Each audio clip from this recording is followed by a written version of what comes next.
사도행전을 성령행전이라고 부릅니다.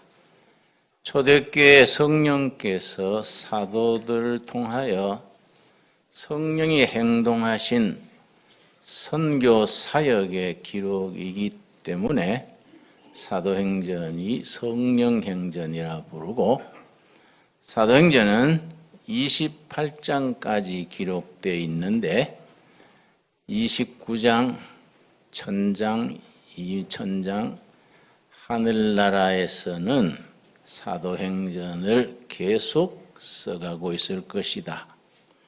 그렇게 상상력을 가지고 얘기를 합니다. 사도행전 28장 중에 중요한 장이 2장입니다. 2장에서 오순절 성령이 임하셔서 교회가 시작된 장. 그래서 사도행전 2장을 교회의 생일이라고 부릅니다. 예수님의 생일은 12월 25일 성탄절이고, 교회의 생일은 사도행전 2장 오순절 성령이 임한 그 절기입니다. 두 번째 중요한 장이 사도행전 16장입니다. 16장으로 인하여 세계 역사가 변화되었다. 그렇게 평가를 합니다. 무슨 말이냐?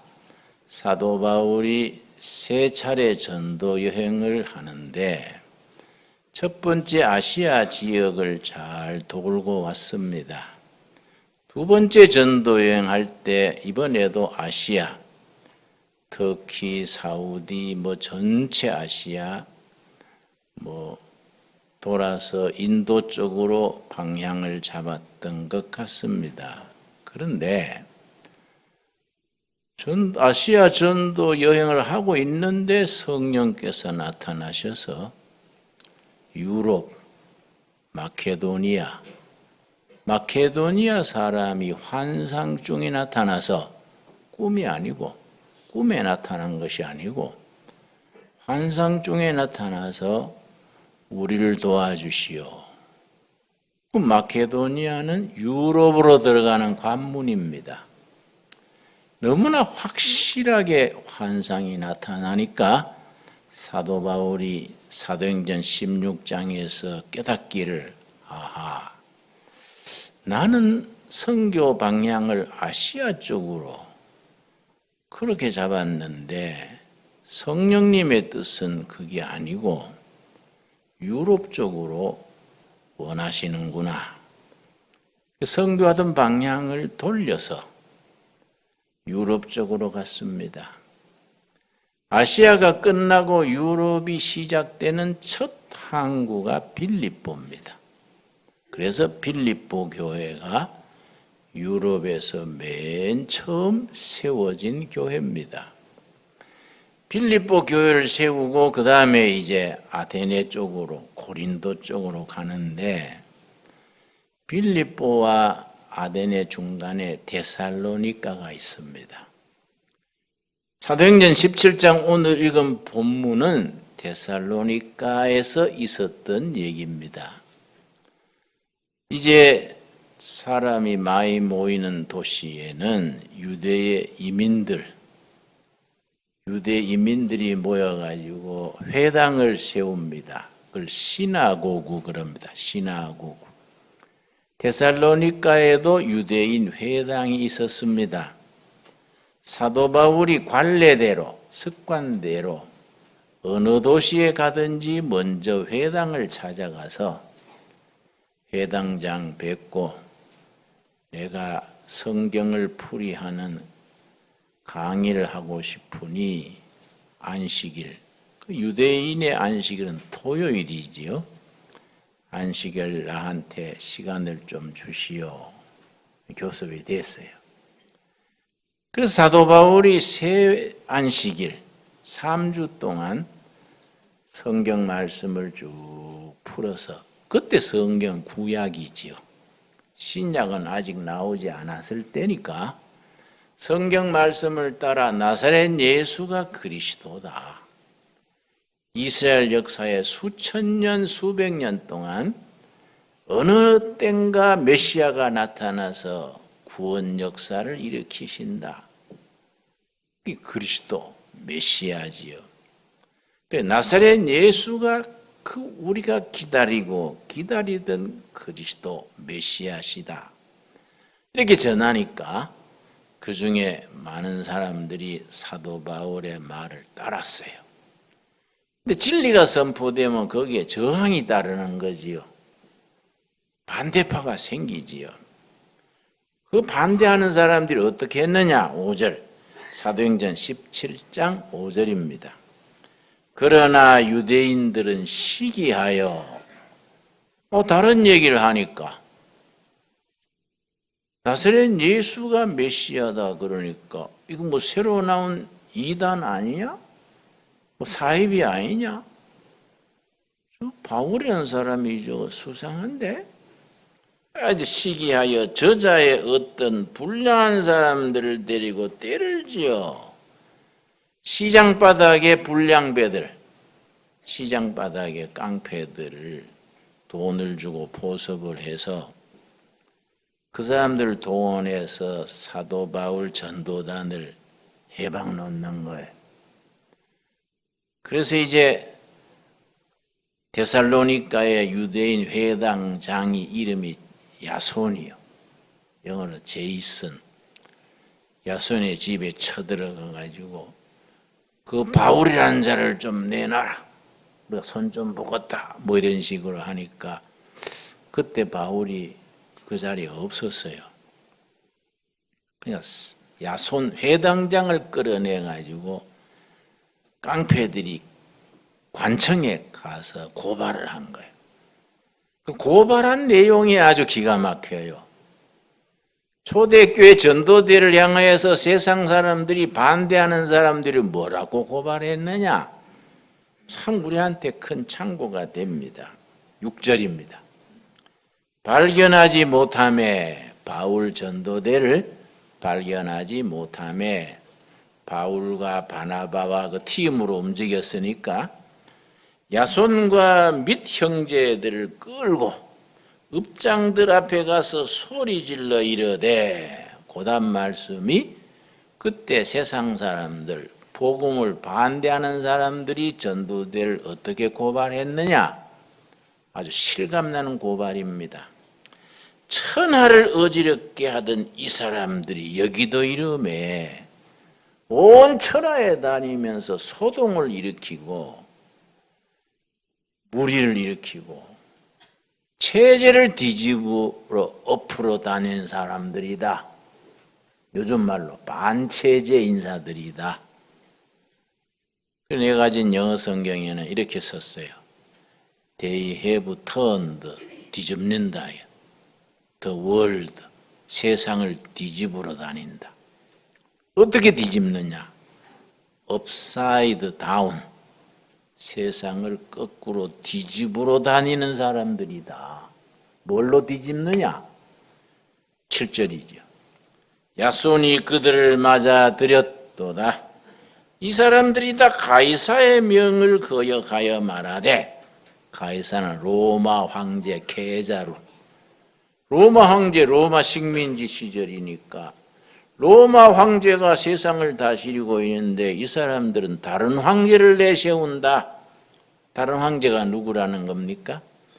다른 임금 곧 예수라 하는 이가 있다 하더이다. 다른 임금. 감히 로마 황제를 무시하고 다른 황제, Another King Jesus, Another King Jesus. 로마 황제 케자르는 무시하고 로마 황제 케자르가 아닌 다른 황제, 다른 임금, 예수라 하는 임금이 앞으로 세계를 다스린다. 이런 황당한 걸 전합니다. 그렇게 고발을 한 겁니다. 이 말씀 읽을 때마다 은혜 받아요. 이 사람들이 세계를 뒤집어 엎으러 다니면서 기존 체제, 기존 질서, 기존 가치관은 이거는 뒤집고 새로운 왕, 어너더 킹 지저스, 새로운 왕, 예수라는 왕을 받들고 세상을 새롭게 하려고 하는 아주 불량한 백성들이다. 이렇게 고발을 했습니다. 교회는 조용하면 안 돼요. 교회는 시끌벅적 해야 됩니다. 교회는 그 시대의 새로운 가치관, 새로운 질서, 세상 나라가 아닌 하나님의 나라를 선포하는, 시끄러워야 돼요. 그래서 북한은 길을 쓰고 기독교를 박해합니다. 김일성, 김정일, 김정은 이 김씨 가문이 북한을 다스린 지 70여년간에 맞아 죽고 굶어 죽고 병신된 크리스찬이 부지기수요. 부지기수. 왜냐? 김일성, 김정일 따르지 않고 다른 임금 예수를 전한다 이거지. 그때와 같은 얘기지요. 그러니까 이게 요한계시록 13장에서는 그런 세력을 적그리스도라 그래요. 적그리스도는 타협의 대상이 아니고 적그리스도는 타파해야 될 대상이지요. 우리나라가 요즘 아주 남북 간에 복잡해져 있지요. 남북이 분단돼서 아주 참 어려운 역사를 지나오는데 우리 교회도 일정 지분 책임이 있습니다. 왜냐? 특히 우리 장로교. 우린 장로교 본류지요, 본류. 1938년 9월 9일에 조선 장로교 총회가 평양에서 열렸습니다. 아주 날짜가 중요합니다. 1938년 9월 9일 조선 장로교 총회 평양에서 열렸는데 아주 특별한 총회입니다. 일본이 제국주의가 천황 숭배 그걸 신사에서 가서 절하고 천황을 신으로 숭배하는 신사 참배는 이거는 전 국민이 따라야 한다. 교회도 이걸 강요한 거지요. 그래서 그 총회에서 신사 참배를 결의를 했습니다. 천황을 숭배하는 것은 이거는 교회가 해야 될 일이다. 일본 경찰이 칼 차고 총 들고 쫙 총회에 섰는 거예요. 그때 총회에 참석한 총대가 한 300 몇십 명 됐는데 벌써 그 총회장이 포섭이 된 거예요. 일본 경찰한테. 총회장이 천황님 숭배하고 절하는 것은 우리 교회와 대치되지 않는 거로 우리 조선 장로교 전체가 천황 숭배를 합당한 것으로 통과시키려 합니다. 의안을 제출한 거예요. 찬성하십니까? 반대합니까? 이거 물어야 되거든요. 그런데 얼렁뚱땅 천황 숭배는 합당한 거로 해야 될 줄 압니다. 찬성 발언 묻기 전에 통과됐습니다. 방매를 두드린 거예요. 그러니까 모였던 300 몇십 명 총대들이 워낙 경찰 헌병들이 쫙 섰으니까 조용한데 카나다 선교사 한 사람이 아니요. 그러니까 일본 헌병 둘이가 옆구리를 끼고 끌고 나갔어요. 이 1938년 9월 9일에 통과가 돼버렸는데 그때 목사 장로가 아니요 하고 100명만 감옥 가고 죽고 했으면 38선이 생기질 않았습니다. 내 생각에. 그때 조선장로교 총회에서 신사참배 통과할 때 목사 장로 100명만 감옥 가고 반대했으면 그 선교사들이 그걸 전부 해외 여론으로 퍼뜨리고 보도하고 그랬으면은 38선이 그어지질 않았어요. 그렇게 모두 총칼 앞에 겁을 먹고 조용히 통과시켰기 때문에 딱 10년 뒤에 1948년 9월 9일 평양에서 조선민주주의 인민공화국 김일성 정권이 같은 날 선거예요. 조선종회가 신사참배 통과한 것은 38년 9월 9일이고 조선민주주의 인민공화국 김일성 정권이 선거는 48년 9월 9일이에요. 그것 서기 전에 1948년 8월 15일에 이승만 정권이 우리 대한민국 정부가 수립되고 한 달 안 되는 9월 9일에 북한 김일성 정권이 수립된 겁니다. 참 생각해 보면요, 그때 우리 목사 장로들이 목숨 걸고 나섰어야 돼. 뭐 죽으면 죽으리다 하고 나갔어야 하는데, 우리 평양 대유붕 운동이 1907년에 일어났습니다. 1907년 1월 2일에서 1월 13일까지 전국의 남전도회 연합회, 도사경회, 대성경부흥회다, 성경공부회가 평양 장대영 교회에서 열렸는데, 저는 평양 갈 때마다 장대영 교회가 있던 그 자리는 꼭 찾아갑니다. 거기서 평양 대부흥운동이 일어났는데 그 장대영 교회를 헐고 김일성 동상을 세웠지요. 모란봉 중턱에 평양시가지 전체가 내려다 보이는 요지에 김일성 말 타고 탁 이렇게 시가지를 내려다보는 동상을 세웠습니다. 그 장대영 교회 그 자리를 헐은 거지요. 그 1907년 1월 2일부터 13일까지 전국 남전도회 연합회가 열리는데 전국에서 1200명이 모였어요. 그런데 사흘째인가 장대영 교회 장로님 한 분이 제가 회개합니다. 장대영 교회 건축위원장직을 맡아서 탐심에 눈이 멀어서 건축 헌금 얼마를 제가 횡령했습니다. 성령님이 너무 강권으로 나를 책망하셔서 회개합니다. 전국 남전도의 대표들 앞에서 울면서 회개한 거예요. 거기서 역사가 일어난 거예요. 그 성령의 감동이 임해가지고 장로들, 목사들이 다 회개할 게 몇 건씩은 다 있을 거 아닙니까? 울면서 회개하고 홍성기도로 회개하니까 성령의 감동이 임해가지고 그 평양 대부흥회로 인해서 조선교회 교인이 20만 명이 늘어났다 그래요. 그 여세를 몰아가지고 1919년 3.1 만세운동 때는 그때 조선교회 교인이 전 인구의 1.4%, 100명 중에 1000명 중에 14명밖에 안 됐어요.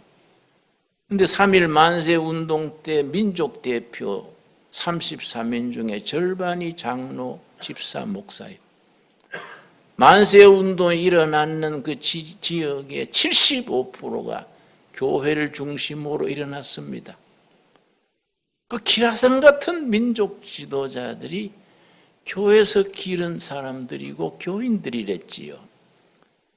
근데 그런 민족 사랑의 전통을 이어갔어야 되는데 1938년에 가서 그런 기상이, 애국 정신과 하나님 사랑이 변질이 돼서 일본 경찰 총칼이 두려워가지고 전국에서 모인 총대들이 끽소리 안 하고 통과시켜서 되겠습니까? 참 생각해보면 너무나 안타까운 일이지요. 우리 성경의 신앙은 항상 하나님 사랑과 결의 사랑, 예수 사랑과 동포 사랑이 항상 같이 가는 겁니다. 이 성경이 가지는 탁월한 역사의식이고 애국정신이지요. 옛날 모세 때부터 길이 내려오는 사도 바울에 이르기까지 위대한 전통, 우리 한국교회 초대교회 전통인데 이걸 우리가 되살려야 되지요. 지금 나라가 어려울 때인데 이 교회를 지키는 마지막 보루가 예수 그리스도의 교회라고 믿습니다. 항상 교회는 그 시대를 지키는 깃발을 들어야 됩니다. 그 사도행전 17장에 사도 바울 전도대가 칼 한 자루 있어요, 군자금이 있어요. 그냥 맨몸으로 가슴에 예수님의 부활 소식을 품고 가는 데마다 예수 부활, 예수가 그리스도다 그걸 전하는데 겉으로 보면 뭐 보잘것 없지 않습니까? 근데 반대하는 사람들이 뭐라고 고발했습니까? 이 자들이 천하를 뒤집어 엎으러 다니는 사람들이 이 도시에도 왔다. Turn the world upside down. 세계를 거꾸로 뒤집으러 다니는 사람들이 우리 도시도 왔는데 이 회당장에 이런 반체제 인사들을 맞아들여가지고 우리가 이 도시를 변화시키려고 그런다. 로마 황제를 거부하고 다른 임금, 예수라는 임금을 전한다. Another King Jesus. 다른 임금 예수를 전하는 아주 불량한 인사들이다. 그렇게 고발을 했습니다. 여러분, 복음은 소리 없이 조용하면서도 힘이 있습니다. 무슨 힘이냐? 영혼을 구원하는 힘이고 병자, 약한 자를 고치는 힘이고 낙심한 자, 절망하는 자에게 희망을 주는 힘이고 병든 역사를 고치는 힘입니다. 히스토리 메이킹 파워, 역사를 만드는 힘, 히스토리 체인징 파워, 역사를 변화시키는 힘. 한국교회는 아시아에서 처음 기독교가 성공한 나라입니다. 그런데 도시를 중심으로 땅 사고 교회 짓고 주차장 만들고 거기까지는 성공했는데 국민의 가치관, 정신세계, 의식을 바꾸는 문화혁명까지는 가지를 못했습니다. 초대교회는 그렇지 않았습니다. 사도행전 19장에 보면은 에베소시에서 사도 바울 전도대가 가서 어떤 역사를 일으켰는가? 사도행전 19장. 사도행전은 위대한 책입니다. 성령께서 사도들을 통해서 그 시대의 정신을, 시대의 문화와 풍속을 어떻게 변화시켰느냐? 그 성령이 액션하신 책이다. 그 성령 행전이다. 사도행전 19장 1절, 아볼로가 고린도에 있을 때에 바울이 윗지방으로 다녀 에베소에 와서, 에베소시에서 얘기입니다. 에베소시에서 역시 유대인의 회당에 가서 말씀을 전했더니 반대파가 또 생기는 거지요. 8절 말씀. 바울이 회당에 들어가 석 달 동안 담대히 하나님 나라에 관하여 강론하며 권면하되, 아까 말씀드렸지요? 신약입니까? 구약입니까? 신약은 나오지 않았으니 구약 성경을 가지고 대표적인 책이 이사야 53장, 창세기, 시편, 구약 성경에 예수가 그리스도 베들레헴에 오신다 쫙 나오는 거예요. 그걸 성경을 풀어가지고 바울이 쭉 석 달 동안 가르쳤습니다. 그랬더니 9절 말씀. 어떤 사람들은 마음이 굳어 순종하지 않고 무리 앞에서 이 도를 비방하거늘 시끄러워졌는 겁니다. 에베소시가 막 떠들썩해지고 회당이 막 시끄러워지고 막 반대하고 찬성하고 소란이 일어났습니다. 바울이 그들을 떠나 제자들을 따로 세우고 두란노 서원에서 날마다 강론하니라. 반대하는 사람들하고 부딪히지 아니하고 따로 방을 하나 얻었습니다. 뒷골목에 허름한 집이겠지요. 뭐 돈이 없었을 테니까. 그 회당 이름을 두란노 서당이라. 두란노 서당이라. 두란노 서당이라고 아마 간판을 붙였는가. 그래놓고는 매일 저녁 성경을 가르치는 겁니다. 바울이 낮에는 생계를 위해서 천막 만드는 직업을 했거든요. 텐트 메이킹. 낮에는 직업으로 일하고 밤에 사람들 모아서 성경을 쭉 가르쳤는데 얼마 동안 했느냐? 10절입니다. 2해 동안 이같이 하니 아시아에 사는 자는 유대인이나 헬라인이나 다 주의 말씀을 듣더라. 얼마 동안 했다고요? 2년간. 2년간 매일 그냥 두란노서 온 허름한 방에서 성경만 가르쳤어요. 성경만. 뭐 데모한 것도 아니고 신문 낸 것도 아니고 그냥 성경 가르쳤습니다. 그러니까 11절. 나는 이런 말씀 읽으면 참 부러워요. 하나님이 바울의 손으로 놀라운 능력을 행하게 하시니 초대교회는 병 낫는 역사, 낙심하는 사람이 희망을 가지는 역사, 심령이 변화되는 역사, 이런 능력이 나타난 겁니다. 이게 하나님이 살아계신 하나님을 증거하거든요. 내가 청계선에서 빈민촌 선교할 때 하도 폐병 환자가 많아서 전부 결핵협회 차를 갖다가 사진을 찍어서 조사해보니 우리 그 청계천 우리 관할 지역의 폐병 환자가 273명이에요.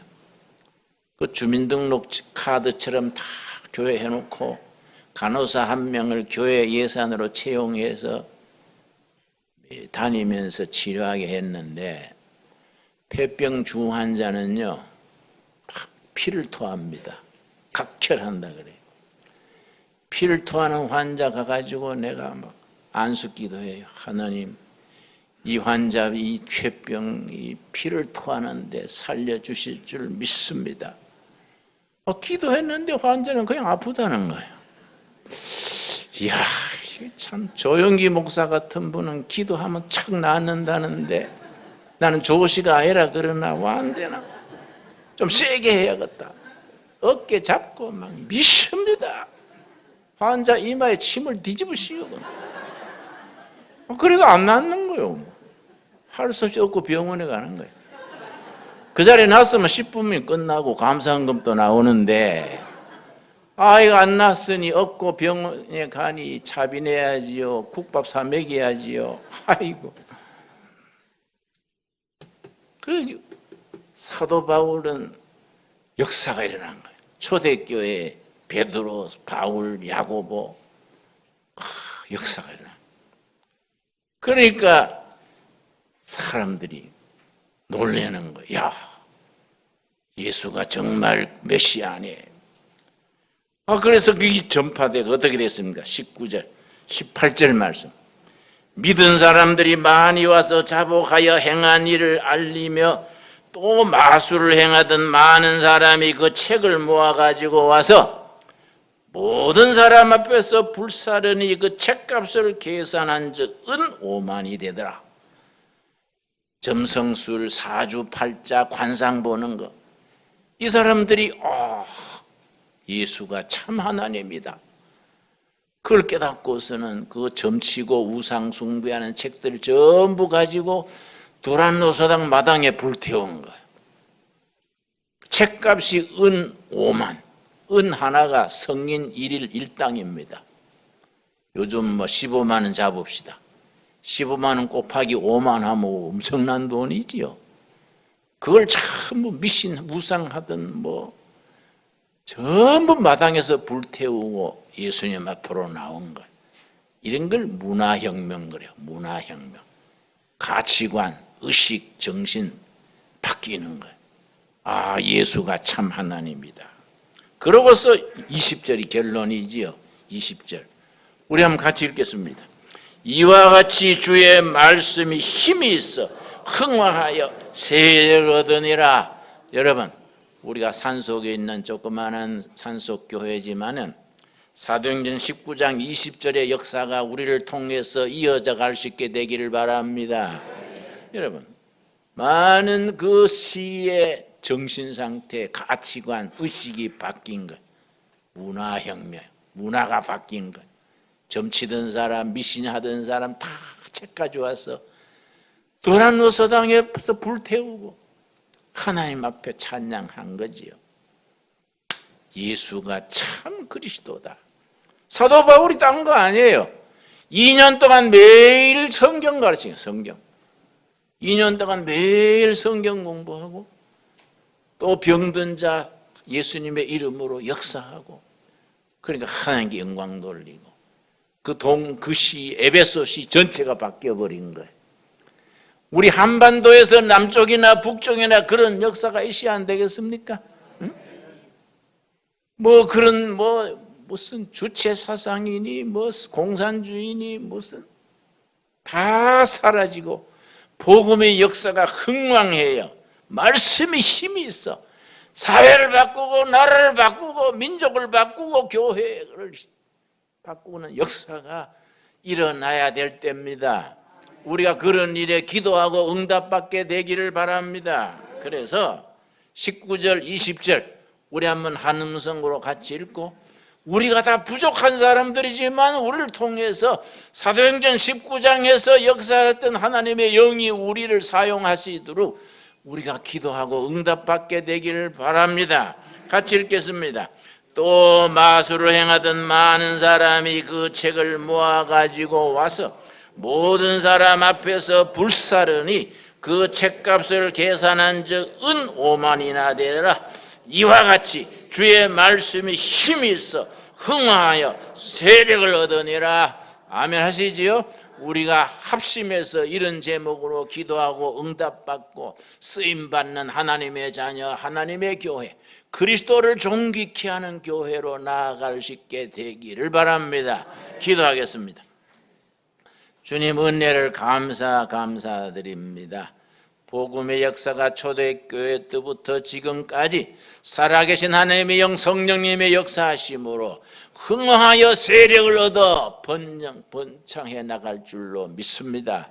이 나라, 이 교회, 이 백성들에게 자비를 베푸시고 세상에 속한 헛된 주의 사상, 인간의 욕심과 인간의 모든 꾀를 다 없이 하시고 하나님을 여호와로 믿는 나라, 하나님을 섬기는 나라, 복음이 흥하여 세력을 얻는 나라, 복음 나라로 성서한국으로 변화시켜 주시옵소서. 이 일에 우리가 사명감을 가지고 나아가서 헌신하고 쓰임받는 역사가 있게 하여 주시옵소서. 하나님께서 응답하기 전에 낙심하는 죄를 짓지 말게 하시고 복음의 능력을 우리가 믿지 못하는 불신앙에 이르지 말게 하여 주시옵시며 사도행전 17장 19장에서 역사했던 하나님의 영은 지금 또 살아계셔서 여전히 역사하시는 것을 아멘으로 믿게 하여 주시옵소서. 예수님 이름 받들어 기도드려 사옵나이다.